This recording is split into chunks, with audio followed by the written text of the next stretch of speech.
Bom, pessoal, boa noite então a todos. Vou deixar aí essa aula gravada aí, né? Então, pessoal, a gente inicia aí a nossa primeira web aula da UC de montagem de sistemas de controle e acionamentos eletromecânicos, né? Não teve como eu dar a primeira web aula na semana passada, estava em trabalho externo, né? Do cenário, não teve como, e também o pós do feriado, né? Ponto do feriado também. Bom, pessoal, antes de iniciar, eu quero passar um vídeo aí motivacional da indústria, e logo em seguida a gente inicia a aula, tá bom? Só compartilhar a tela aqui com o som.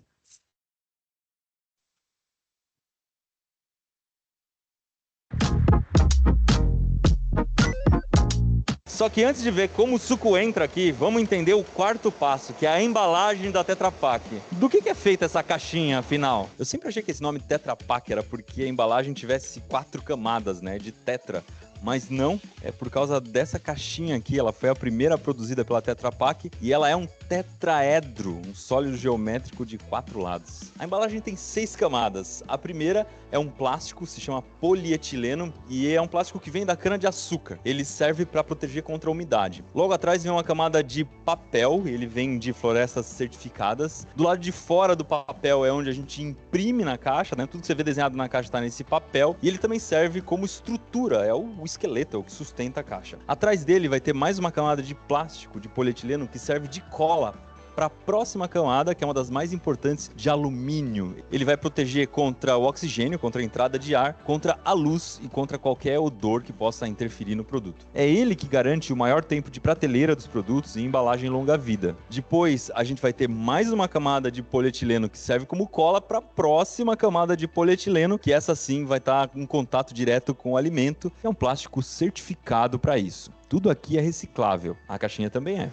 A embalagem chega na fábrica nessas bobinas gigantes. Com essa aqui, por exemplo, dá para fazer 17 mil caixinhas. O primeiro passo vai ser colocar uma fita plástica na lateral que vai servir como cola na hora de montar.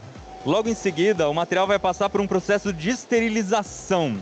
Primeiro ele é lavado e depois entra numa câmara a 120 graus Celsius, onde ele recebe um jato de ar quente que remove todo o líquido da lavagem. Logo depois, a máquina já começa a dobrar o material. Primeiro ele fica com a forma de um tubo cilíndrico de papel, que é selado na parte de baixo e forma uma espécie de pacote. Em seguida, é despejado o suco no volume certo e o pacote é selado. A última dobra é que forma aquelas 4 orelhinhas que dão a forma famosa da caixinha da Tetra Pak. No final, a caixa cai numa esteira que leva até a próxima máquina, que vai encaixar e colar a tampa na caixinha exatamente na marcação que já veio do rolo do material da embalagem. As tampas sobem por essa esteira, recebem a cola e são fixadas em cima da embalagem. E a caixinha está pronta. Só que tudo que a gente está vendo aqui está acontecendo numa escala muito menor do que acontece numa fábrica mesmo. Aqui em Visconde do Rio Branco, uma máquina dessas chega a embalar até 9.000 caixinhas por hora, dependendo do tamanho da embalagem. Além de preservar os alimentos sem precisar usar conservantes, as embalagens da Tetra Pak são recicláveis. É só descartar do jeito certo. Isso vai gerar novos produtos e também renda para as pessoas que trabalham em todo o processo de reciclagem. E agora que está tudo pronto, é só colocar numa caixa de transporte, embalar num pallet, levar para o mercado mais próximo da sua casa.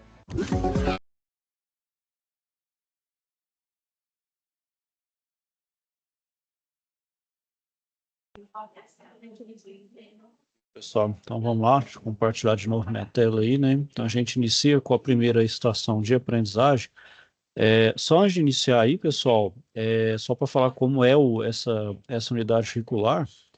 Ela é composta, então, por 4 fóruns de discussão, mas elas são relacionadas com as nossas aulas presenciais e tem uma só situação de aprendizagem à distância. Então, a gente tem essas 4 fóruns de discussão, mais uma situação de aprendizagem à distância. E, além disso, a gente vai utilizar bastante simuladores, principalmente o Fluid Sim. E, além disso, nas aulas presenciais, vocês vão trabalhar com a parte pneumática e hidráulica, tanto eletropneumática quanto eletrohidráulica. Bom, então vamos ler primeiro aí, pessoal, a primeira situação de aprendizagem para ver o que se pede, né? Então, vamos medir teste surpresa, né? Bom, passando aqui, é, Deixa eu só mostrar aqui, ó. Bom, aqui tem uma bancada. No bancada, você deverá fixar os componentes. Esta caixa com diversos tipos de componentes pneumáticos. Então, quero que você monte um circuito pneumático que trabalhe na sequência um A, um A mais, dois A menos, um A menos. Então, é uma convenção aí, né, pessoal, que é o chama de trajeto passo. Então, tenho dois cilindros, né? Você pode chamar de A, B, C, ou se não com a letra com o número. No caso aqui, a gente tem dois cilindros que um chama um A e o outro é 2A. Então, ó, o primeiro cilindro avança, depois o segundo avança, esse segundo recua e depois o primeiro A recua. Então, esse é um movimento a ser feito. Esse vai ser feito pneumaticamente, né? Bom, então, pessoal, isso aqui vai ser feito na aula presencial, que vocês vão fazer a interpretação e análise da sequência lógica de funcionamento. Então, isso vai ser feito, né, na aula presencial.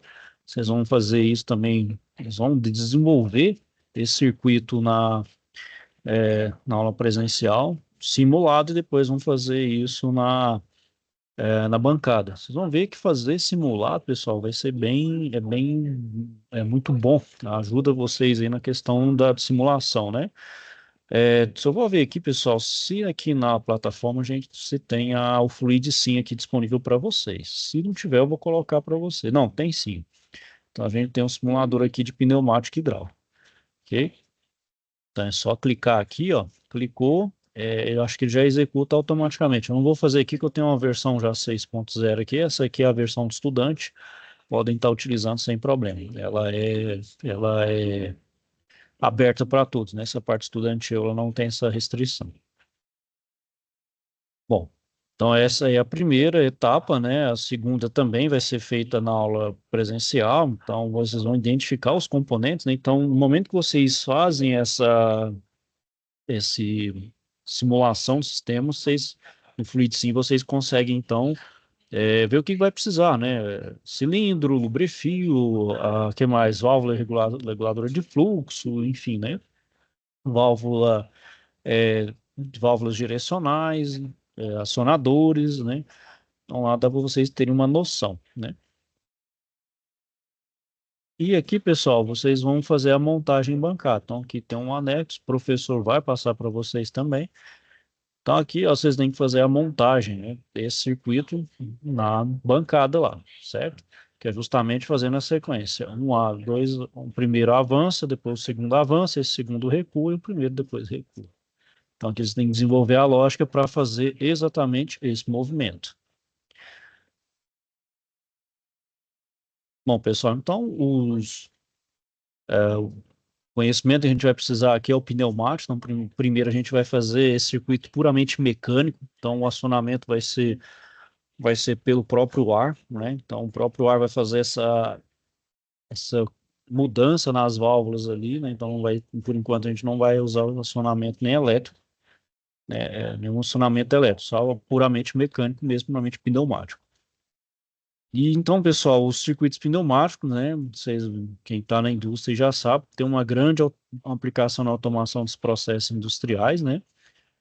Principalmente para trabalhos repetitivos, né, que tem que ficar, por exemplo, esteiras, trabalhos dos braços aí, robóticos, algumas operações, né, então esses são executados pelos atuadores e, por sua vez, comandado por válvula, né, que a válvula faz essa comutação de um estado para o outro, né. E o circuito, então, pneumático, pode ser dividido em quatro grupos, que são os elementos de trabalho, os elementos de comando, os elementos de sinal, os elementos auxiliares. Então, no momento que a gente simula isso simula ali aqui a gente já define, né? Por exemplo, isso aqui é elemento de trabalho, isso aqui é elemento de sinal, né? Então, aqui é elemento de comutação, a gente sabe qual que é outro, os elementos auxiliares. Bom, os elementos de trabalho, pessoal, como o próprio nome faz, eles vão exercer algum tipo de transformação, ou seja, vai transformar a energia pneumática em movimento, que é o objetivo da pneumática, né? E também da hidráulica. É uma força de um fluido que vai transformar em movimento. Aí o fluido um caso, pode ser o ar ou o óleo, né? Então, o cilindro, né, pessoal, a energia pneumática vai ser transformada em movimento de avanço e recuo, que gera, então, esse trabalho, né? A gente tem os mais conhecidos aí na indústria, os lineares e os giratórios, além dos próprios motores, né? Aqui vai ter um exemplo, né? O cilindro de simples ação, Um cilindro sem haste, né? Aqui é muito para questão de posicionamento, se utiliza-se elementos de controle, né? E as furadeiras pneumáticas, né? Ou até aquelas parafusadeiras pneumáticas também, né? Quem vai muito em mecânica aí, né? Leva o carro mecânico, tem muitas parafusadeiras automáticas, né? Pneumáticas, né? Bom, os elementos de comando, né? Ele vai justamente fazer esse comando para gerar esse movimento dos elementos de trabalho, né? Então, eles que vão determinar quando um cilindro vai lá avançar ou ele vai recuar, né? E, então, essas válvulas são chamadas direcionais. Esse aqui é um exemplo de uma válvula 5 duas vias com acionamento por pilotagem externa, ou seja, a gente coloca aqui o ar que vai fazer então o fluxo para um lado e para o outro, e esse aqui vai fazer o pivotamento que chama, né? Que é a chama de pilotagem. Então, hora ele vai levar para um lado, hora ele vai levar para o outro, para um estado ou para o outro da minha válvula, né? Determinando então se um cilindro avança ou ele recua. Os elementos de sinais, pessoal, ele vai ter essa função de executar o controle das válvulas principais. Então, na tela a gente viu a válvula 5 duas vias, que é pilotada por um elemento externo, ou seja, para que ela mude de posição, tem que receber um pneumático de um outro componente, e geralmente, então, pode ser de uma válvula direcional de acionamento manual ou mecânico, né? Pode ser uma botoeira, uma alavanca, ou senão um outro sinal de um outro cilindro lá pode pivotar essa válvula, né? Então a gente pode encontrar nesses os elementos sinais, né, os fim de curso, né, o fim de curso que determina então, ou os sensores. Então a gente tem a válvula duas vias de acionamento mecânico, né, tem um roletezinho. A gente tem as duas vias por acionamento muscular, ou seja, por ação humana. Também outra de movimento muscular, isso aqui já é aquelas botoeiras de emergência, geralmente elas estão normalmente fechadas, a gente abre para interromper o circuito. E a outra botoeira é aquela sem retenção, né? Que eu só aperto uma vez e já se inicia todo o meu ciclo ali, né? Bom, os elementos auxiliares, pessoal, eles vão ser separados para dois diferentes tipos, né? A gente vai ter aquele que é responsabilidade de preparar o ar comprimido, né? Para ser fornecido para todo o circuito pneumático. Então, são os reguladores de pressão, os filtros, manômetros, unidade de conservação, os lubrificadores. Ou seja, eu pego o meu ar lá, por exemplo, o ar de atmosfera externa, eu não posso jogar ele direto no meu circuito pneumático. Eu preciso tratar esse ar. Então, eu preciso tratar o que eu preciso? Filtrar ele de particulados sólidos, desumidificar esse ar. Esse ar não pode ter nenhum tipo de umidade, porque qualquer umidade ali prejudica todo o meu circuito, prejudica o meu circuito, deteriora, né, diminui a vida útil, né, porque a água ali, ela oxida os meus componentes, principalmente os componentes mais sensíveis, né, então preciso ter todo um tratamento. Além disso, lubrificação, né, porque o ar por si só ali, ele também tem um efeito ali de ressecamento, principalmente das partes ali que tem muito movimento. Então, ele dá uma lubrificada de forma, então, lubrifica o componente de forma ajudar no atrito e, de certa forma, esse óleo ele não mistura também com os componentes, não se mistura muito com o ar ali, apenas o necessário. Obviamente, esses aparelhos aí, quando eles são projetados, você tem um limitezinho aí, que pode ser, por exemplo, ter um óleo ali dentro misturado nesse ar, né?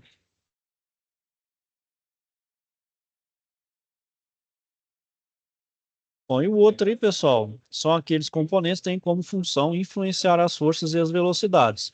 Esses já estão mais próximos dos elementos de trabalho, senão acho que são mais específicos, como citar aí, eu posso falar das válvulas reguladoras de fluxo, os controladores de pressão e o de escape rápido, né? Bom, os cilindros pneumáticos aí, pessoal, eles são diferentes aí por causa dos detalhes construtivos e pelas características de funcionamento, né? Então, eles podem ser tão de dois tipos, né? A gente tem os de simples efeito ou simples ação, ou de duplo efeito ou dupla ação, com ou sem amortecimento. Além disso, a gente tem outros tipos de cilindro de construção aí derivados. A gente tem o de dupla ação com haste passante, o cilindro duplex contínuo, meio tandem, o cilindro duplex geminado de múltiplas posições, o cilindro de impacto, né? Essas são algumas aplicações aí. Então, como é do ponto de vista construtivo os meus cilindros, né? Então, eles são formados basicamente por um tubo cilíndrico chamado de camisa, tampas dianteira e traseiras ou cabeçotes, êmbolos conjuntas de vedação ou gachetas, haste do êmbolo, né? Bucha de guia e anel limpador, né? Então, a gente tem aqui os componentes. Então, aqui a gente tem a tampa traseira, aqui a gente tem o êmbolo, né? A gente tem uma vedação do êmbolo, justamente para não escapar o ar comprimido, para ter um maior controle. A gente tem a tampa traseira, a bucha de guia também, para não ter problema de escape aqui de ar comprimido pela minha haste. A gente tem um anel limpador, né? Caso tenha, uma vez que essa haste ela vai para o meio externo, então preciso limpar de forma que não entre contaminante dentro da minha câmara aqui de ar comprimido. A gente tem uma vedação da haste, uma camisa e o suporte de fixação. Então, todos os meus cilindros têm essa forma aqui, né? Bom, então o cilindro de simples ação, pessoal, como o próprio nome fala aí, né? Para executar esse trabalho, ele vai utilizar o ar comprimido em apenas um único sentido, ou seja, pode ser tanto para o avanço quanto para o retorno. Ele tem apenas um orifício de entrada onde o ar entra e o outro que sai do seu interior. E na outra extremidade, ele vai ter um pequeno orifício que vai exercer a função de respiro, evitando a criação de uma contrapressão no seu interior, que é gerada pelo residual de ar de montagem. Então, geralmente, pessoal, tem muito aqueles. Você escuta aquele famoso espirro, né? Que é o ar saindo para fora. Porque, como é ar, né, pessoal, não tem necessidade. Porque se eu estiver lidando com cilindro hidráulico ou com hidráulica, eu preciso ter um retorno do óleo. Não posso jogar o óleo no ambiente, né? E por causa então do seu princípio de funcionamento, minha construção vai limitar a modelos, curso, né, que é o curso aqui de alcance, não exceda 75 milímetros, nem diâmetro de 25, ou um curso de 125 milímetros, para um diâmetro de 55, ou seja, tem essa relação direta entre diâmetro e curso. Então, não pode, para um curso tal, eu tenho que ter um diâmetro tal. Para eu ter um curso ainda maior, meu diâmetro tem que ser um pouco menor, né? Então a relação é indireta. Então, quanto maior o meu curso, menor o diâmetro do meu cilindro, né? Que é isso aí, né, pessoal? À medida que eu vou aumentando, eu diminuo ali, né? Justamente porque dá problema, né?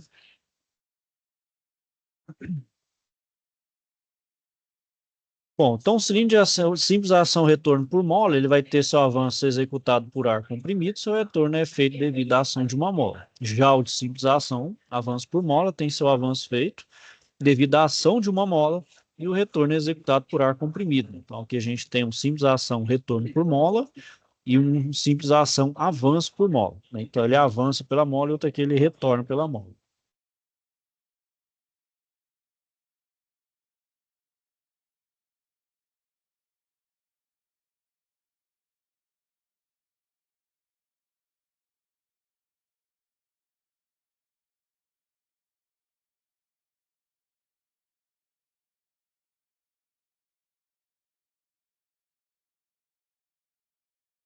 Bom, pessoal, o outro cilindro que a gente tem aí é o de dupla ação, né? Então ele vai ter esse nome, né? Porque vai utilizar o ar comprimido para executar o trabalho nos dois sentidos, então tanto no avanço quanto no recuo. E é um dos mais aplicados nos circuitos. Então a gente tem que levar em consideração a diferença quanto ao esforço desenvolvido, ou seja, as áreas efetivas de atuação são diferentes. Então a área da câmara traseira é maior que o da dianteira, então porque deve se levar em conta o diâmetro da haste que impede a ação do ar sobre toda a área, né? O ar comprimido ele é admitido, liberado então alternadamente por dois orifícios, né, existentes nos cabeçotes, então um no traseiro e outro no dianteiro, que agem então sobre o êmbolo provocam os movimentos de avanço e retorno.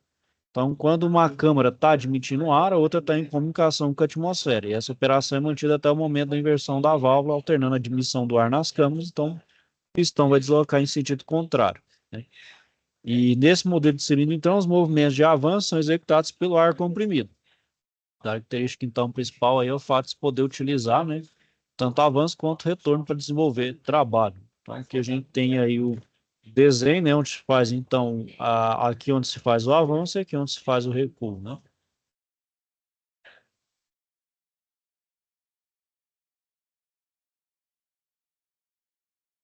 Bom, o cilindro de duplação, pessoal, também muitos vêm com um amortecimento. E ele é utilizado para controlar esse movimento de grandes massas e desacelerar o pistão, né? Para evitar impactos, né? Daquele impacto muito forte. Então, o amortecimento é para suavizar ali tanto o seu fim de curso quanto o seu início de curso, certo? A gente tem aqui esse exemplo, né? Então, quando tem esse símbolozinho aqui da setinha, a gente sabe que ele é um cilindro com um amortecimento, né? O outro cilindro que a gente tem, pessoal, com haste passante, ele vai ter essa característica principal, ter a haste passante, ou seja, são duas hastes, né? Duas hastes dos dois lados, um de cada lado, né? E o cilindro duplex, ele tem dois cilindros de dupla ação que juntos formam uma só unidade, né? Então, esse aqui é uma forma de aumentar o curso de alterar ali, do ponto de vista geométrico, o meu cilindro, né? Então, posso melhorar e, vamos manter uma pressão, né? Então, nesse caso aí, ó, como é que ele funciona, né? Então, eu vou conseguir uma maior força, né? Tanto no avanço como no retorno. É os chamados músculo pneumático, também se utiliza bastante aí esse tipo de cilindro. O outro cilindro, que é o duplex geminado, que ele é de múltiplas posições, também vai ter dois ou mais cilindros de dupla ação unidos entre si, possuindo cada um entradas de ar independente. Então, essa união vai possibilitar a obtenção de três, quatro ou mais posições distintas, né? Já que vai ter duas entradas e duas saídas, né? Então, a gente vai ter três, quatro ou mais posições aí. Bom, as posições, então, são obtidas em razão da combinação entre as entradas de ar comprimido e os cursos correspondentes. Então, ele é aplicado em circuito de seleção, distribuição, posicionamentos, comando de dosagens e transporte de peças para operação sucessivas. Então, essa é a aplicação dele aí. Bom, o cilindro de impacto, pessoal, ele tem uma grande força obtida, então ele é de impacto, ele precisa de uma grande força para ter um grande impacto. Geralmente a gente utiliza isso, por exemplo, para algum tipo de conformação nesse sentido. Então ele se dá quando o ar comprimido é enviado pelo cilindro e acumula-se uma força, então, né, atuando sobre a pequena área de seção do prolongamento do êmbolo. Então, quando a pressão chega num valor suficiente ou programado, para exercer o trabalho, ele inicia então o deslocamento do cilindro. Ele avança lentamente até que em determinado instante o prolongamento desaloja da parede divisória e permite que o ar então escoe rapidamente, então atuando, né? Então ele faz ali de forma, né, vai lentamente, depois vai de uma vez, é como se fosse um impacto mesmo, como se fosse um martelo, né? Então, no instante que ocorre essa expansão brusca de ar, então o pistão ele vai adquirir velocidade crescente até atingir a faixa onde deverá ser melhor empregado. E esse impacto, então, é produzido por meio da transformação cinética acrescida da ação do ar comprimido sobre o êmbolo. Então, essa força do ar, né, aquela força ali comprimida do ar gera o impacto ali, que é a função do cilindro, né?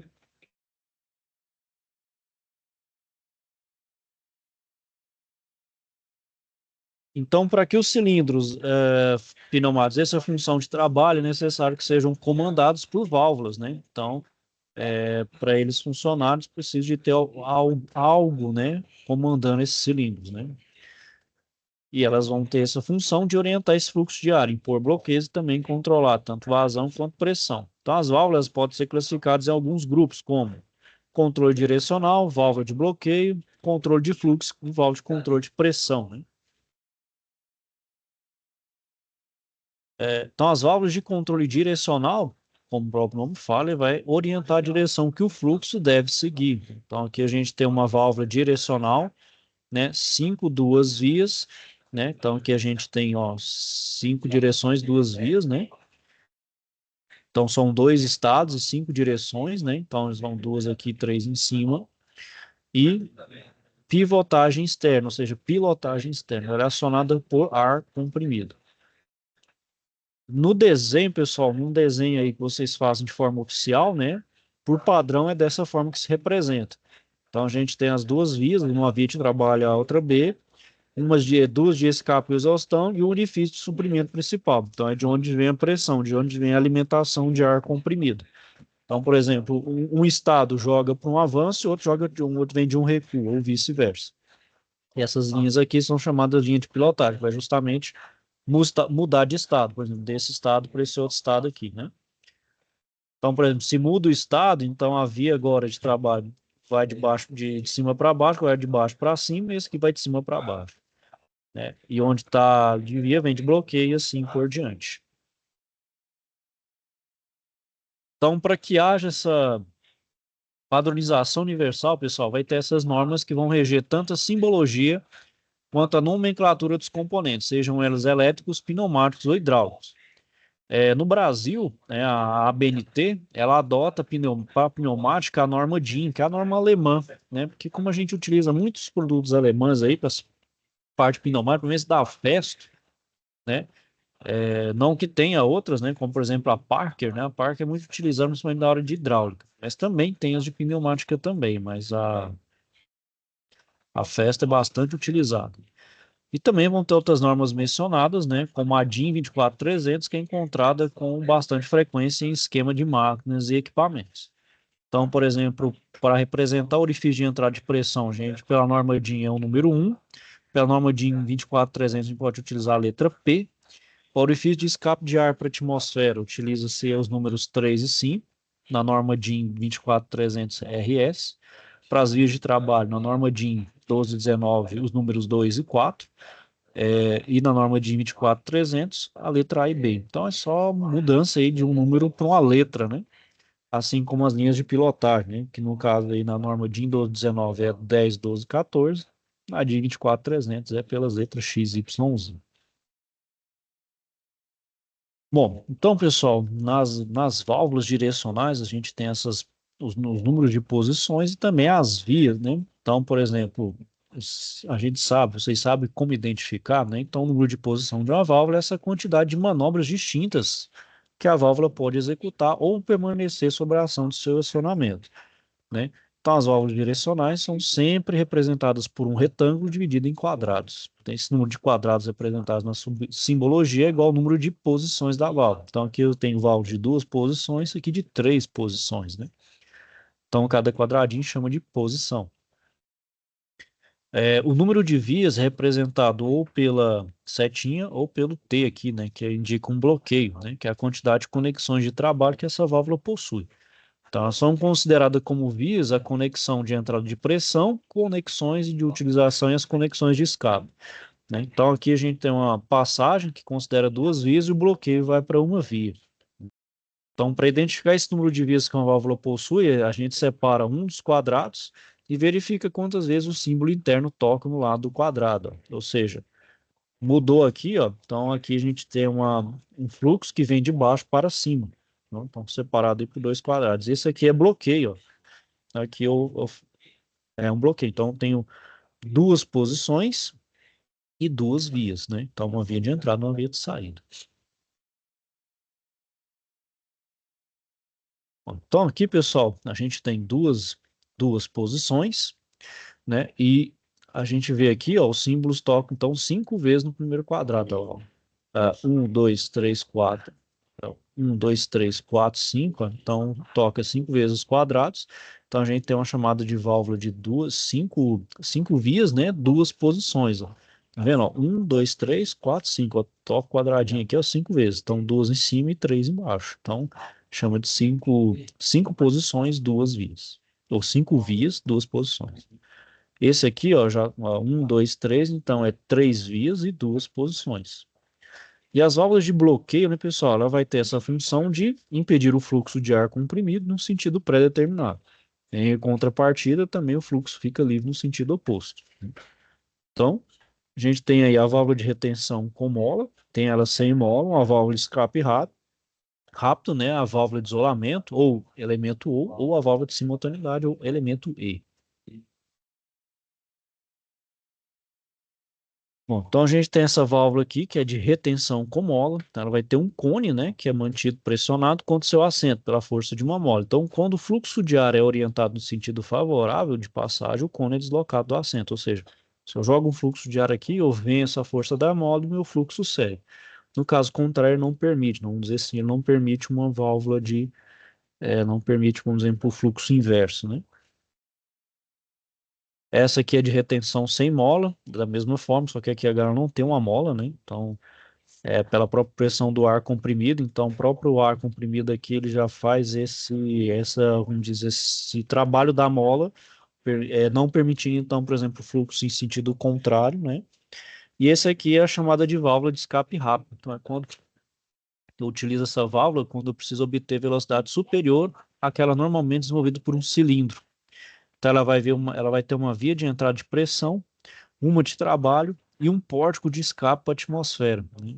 Então, quando o fluxo de ar entra pela via 1, né, a junta de vedação então é empurrada para a direita, então pela força do ar e apoiada na sua sede do lado direito, o que impede então a saída do ar pela via de exaustão, ou seja, já bloqueia aqui para não ter saída para exaustão e joga ali para a via de trabalho, né? Porém, se o fluxo de ar entrar pela via de utilização 2, né, se o ar então fizer o caminho inverso aqui, né, vir pela via 2, né, então a junta de vedação é empurrada para a esquerda, né, ou seja, não permite que o ar volte e vai então joga para a via de escape rápido 3. Então, de certa forma, ele não permite vamos dizer, uma via dupla aí do meu fluxo de ar, né? Então, só permite para um lado. Então, vai de 1 para o 2, e quando é do 2 para o 1, não permite para o 1, ele vai para o 3, né?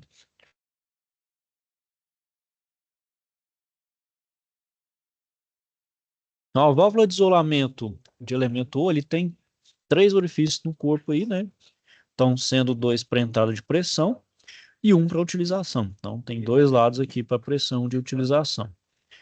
E isso então se dá, né, pessoal? Quando uma das entradas for pressurizada, a outra será automaticamente bloqueada, e a pressão do ponto pressurizado vai fluir livremente até o ponto de utilização. E quando houver coincidência de sinais em ambas as entradas, ou seja, se vier fluxo de um lado e de outro, ou seja, não vai conseguir, um vai bloquear o outro, não consigo levar sinal lá para a via de trabalho, não vou conseguir jogar fluxo de ar comprimido para a via de trabalho. E é muito utilizado, então, quando eu preciso enviar sinais a um ponto comum proveniente de locais diferentes no meu circuito.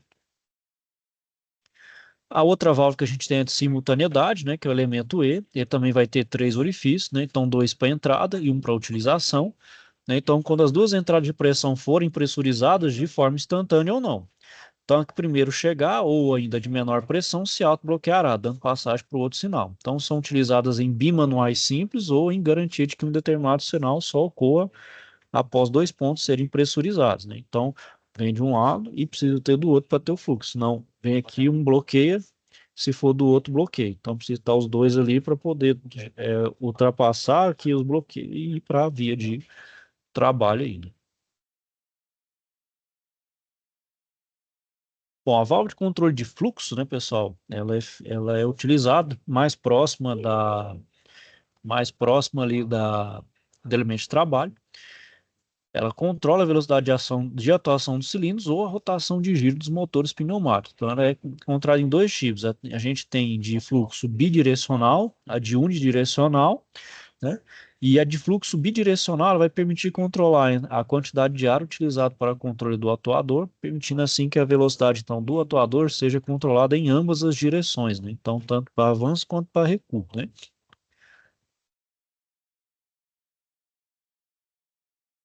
E a de fluxo unidirecional, né? Então ela é feita apenas em uma direção. Então, para que isso aconteça, uma válvula de retenção ela fecha a passagem de ar para uma direção, ou seja, ela não permite, né? Então, a segunda via, né? E então o ar pode fluir somente através da seção regular, ou seja, ela só vem por aqui. Se vier para cá,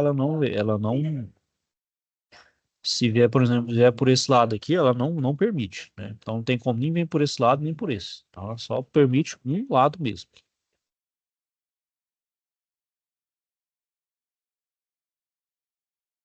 As de controle de pressão, elas vão influenciar na pressão de atuação dos cilindros pneumáticos e vão ser divididas em três grupos. Então, a gente tem as reguladoras de pressão, as limitadoras de pressão e as válvulas de sequência. Ah, Bom, as reguladoras de pressão, ela tem a função de manter a pressão de trabalho, né, secundária, então, constante, independentemente da pressão da rede, né, e do consumo de ar. A pressão, então, é regulada por meio de uma membrana em que uma de suas faces é submetida à pressão de trabalho, enquanto a outra, então, é pressionada por uma mola em que tem sua pressão ajustável por meio de um parafuso de regulagem. Então, esse parafuso aqui eu regulo e eu determino, então, essa válvula reguladora de pressão, né? Então, eu regulo ali essa válvula de pressão justamente para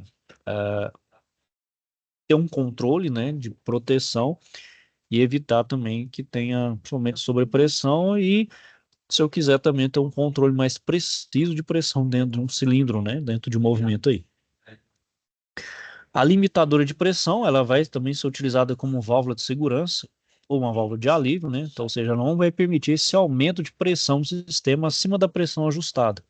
Então, quando ela detectar essa pressão máxima, né? Então, a saída vai ser acionada, né? Ou seja, ela vai acionar e de forma, então, que eu tenho um escape rápido e fique, então, abaixo do valor ajustado, né?